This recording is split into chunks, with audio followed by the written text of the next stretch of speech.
घोसी के चुनाव में सुधाकर सिंह को जिताने के लिए समाजवादी पार्टी अपनी पूरी ताकत झोंक दी है। आज मुख्यमंत्री योगी आदित्यनाथ जी जनसभा को संबोधित करने आए थे, तो वहीं समाजवादी पार्टी के एक से एक बड़े नेता जो हैं वो भी प्रचार में लगे हुए हैं सुधाकर सिंह को जिताया जाए।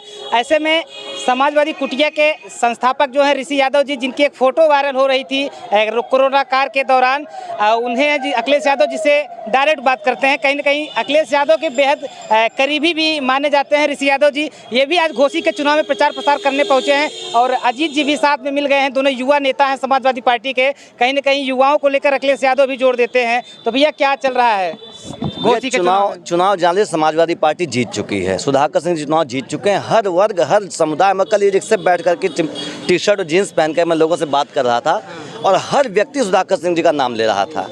लेकिन मुस्लिम बस्तियों जब हम लोग गए तो स्थिति बड़ी डरावनी दिखी। मतलब लोकतंत्र के लिए एक बहुत ही खतरनाक इशारा रहा। लोगों के घरों पे जाकर घरों के नक्शे मांगे जा रहे हैं, हैंडलूम के तार काट दिए जा रहे हैं और लोगों के घरों में ज़बरदस्ती घुस के झंडे उखाड़ दिए जा रहे हैं और उनको वोट न देने के लिए डराया धमकाया जा रहा है। बिल्कुल डराया धमकाया जा रहा है भैया। पूरे जिम्मेदारी से मैं इस बात को कह रहा हूँ। हम लोग जाकर मिल के आए हैं और ये एक बड़ा ख़राब, जिसे कहा जाए लोकतंत्र के लिए बड़ी ख़राब स्थिति है, लेकिन उसके बावजूद हम लोग बहुत भी बढ़िया मार्जिन से चुनाव जीत रहे हैं।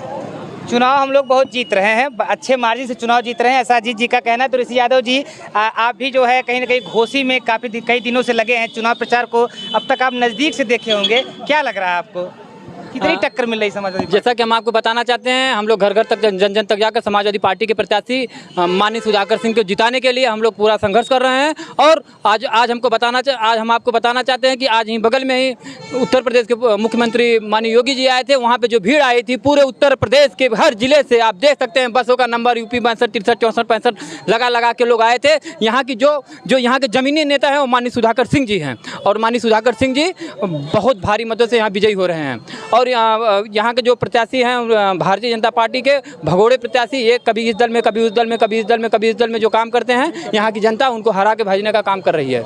यहाँ की जनता उनको हरा के भेजने का काम कर रही है।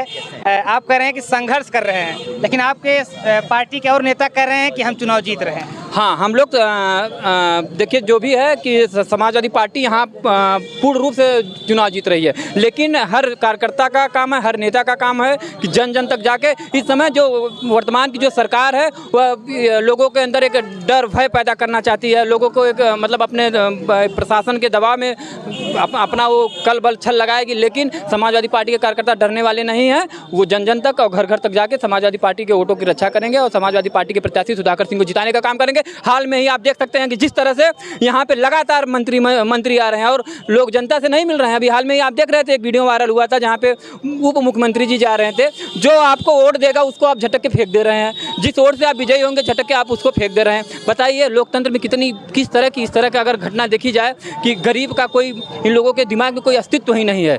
आप देख रहे हैं एक पुलिस द्वारा जिस तरह से मंत्री जी को आगे भेजा गया, आज उसी जनता के वोट से सबके, लोकतंत्र में हर वोट की कीमत एक होती है। आप चाहे कितने बड़े भी इंसान होंगे, चाहे आप एक छोटे इंसान रहेंगे, सबकी ताकत एक वोट से सब लोग एक ही वोट देंगे। लेकिन इन लोग ये इस वीडियो में वह प्रतीत करते हैं कि ये गरीबों के लिए ये सरकार नहीं है, ये गरीबों को रौंदती चली जा रही है। गरीबों के नेता माननीय श्री अखिलेश यादव जी हैं, गरीबों के नेता माननीय सुधाकर सिंह जी हैं, जो लगातार जमीनी रूप से काम करते हैं। आप किसी भी क्षेत्र में चले जाइए, किसी भी व्यक्ति से आप बात कर लीजिए, लोग यही कर रहे हैं कि अगली बार यहाँ पे सुधाकर सिंह को जिताएंगे और घोसी बाहरी को, यहाँ पे जो दारा सिंह उनको बाहरी को भगाने का काम करेंगे। बड़ी दिक्कत ये है ना ऋषि जी कि आप लोग विधायक तो बनाते हैं, लेकिन वो विधायक फिर बीजेपी में चले जाते हैं, आप लोग रोक नहीं पा रहे हैं। क्या ऐसा कारण है कि समाजवादी पार्टी जो नहीं कर पा रही है, आपके नेता भाग जा रहे हैं बीजेपी में? देखिए दारा चौहान जी जो हैं इससे पहले समाजवादी पार्टी में आए थे। उनको कहीं ना कहीं ये लगा था कि समाजवादी पार्टी की सरकार बन रही है। वो हमेशा मलाई खाने का काम करते हैं। उन्हीं के साथ हैं एक मंगरू चाचा। ये समाजवादी पार्टी को पता चला कि मलाई खाने का काम करते हैं? ये देखिए वो आए थे, इसीलिए आए थे कि हम आएंगे। सरकार उस समय माहौल बना था पार्टी का, और जिस तरह से प्रशासनिक दबाव करके उल्टा सीधा करके समाजवादी पार्टी को हराने का काम किया गया था। अगर नहीं आज समाजवादी पार्टी की सरकार बनती, आज माननीय मुख्यमंत्री अखिलेश यादव जी होते और दारा सिंह चौहान जो समाजवादी पार्टी से थे। जनता को आप बताइए कोई कितना खर्च गिर रहा है, ये सब जनता समझ रही है। इस चुनाव में जो खर्च गिरेगा, जिस तरह का वो सब माहौल बन रहा है, तो हमारे जनता के ही पैसा से तो चुनाव हो रहा है। तो कहीं ना कहीं जनता यह जान चुकी है कि आप पे एक बार विश्वास किया गया, आपको विधानसभा भेजा गया, आपको मुद्दों को रखने के लिए, आप भाग गए छोड़ के। एक सवाल और है हमारा ऋषि जी, आप कह रहे हैं कि दारा सिंह पर विश्वास किया गया, उनको विधायक बनाया गया।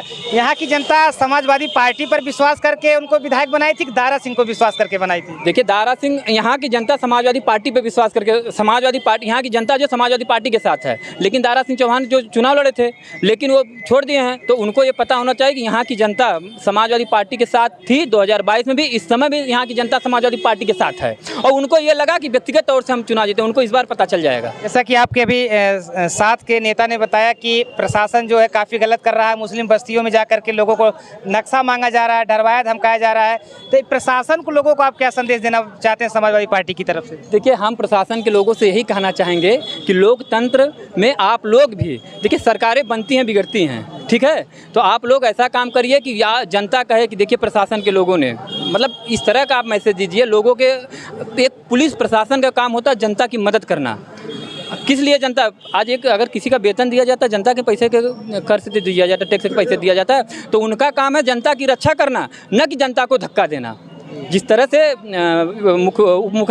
मुख्यमंत्री जी आ रहे थे जनता को धक्का देके बाहर, तो उनके दिमाग में यही है कि छोटे लोगों को कुचल के आगे बढ़ो। भारतीय जनता पार्टी का यही एजेंडा है। आखिरी सवाल आपसे है कि 2024 के चुनाव को लेकर के इसको देखा जा रहा है, 2024 का जो चुनाव होगा घोषी पर बहुत कुछ निर्भर करेगा। जैसा कि आपका गठबंधन है, इंडिया बनाम एनडीए करके बन गया है, उसमें समाजवादी पार्टी भी उत्तर प्रदेश में बड़े रोल में है, तो क्या लगता है कि वास्तव में कुछ यहाँ से निकल के जाएगा? ये जो घोसी का चुनाव है, इस चुनाव को पूरे देश के लोग देख रहे हैं। कहीं ना कहीं सबकी निगाहें, पूरे देश की निगाहें इस घोसी के चुनाव में है, और घोसी के चुनाव में समाजवादी पार्टी के कार्यकर्ता एकदम मजबूती से लड़ रहे हैं। यहाँ के प्रत्याशी सुधाकर सिंह जी बहुत बेहतरीन वोटों से जीत रहे हैं। तो हम आपको बताना चाहते हैं, यहाँ से एक अच्छा संदेश जाएगा आने वाले समय में कि चुनाव जो भी 2024 का चुनाव होगा, लोकसभा का चुनाव होगा, यहाँ के संदेश से आने वाले समय में लोकसभा के चुनाव में समाजवादी पार्टी भी प्रचंड बहुमत से जीतेगी। जी, आने वाले 8 तारीख को समाजवादी पार्टी प्रचंड वोटों से जीतेगी, ऐसा समाजवादी पार्टी के हर नेताओं का कहना है। लेकिन जब इसी इलेक्शन को शांतिपूर्ण तरीके से प्रशासन कराने का प्रयास करती है, तो लोग कहते हैं कि प्रशासन जो है, विपक्ष के जो लोग हैं आरोप लगाते हैं कि प्रशासन गलत करता है। तो ये हर चुनाव में जो सामने निकल करके आती हैं, वो इस चुनाव, यहाँ उपचुनाव, घोसी के उपचुनाव में भी देखने को मिल रहा है। लेकिन आने वाले 8 तारीख को ही असली फैसला होगा कि यहाँ की जनता अपना विधायक किसे बनाती है।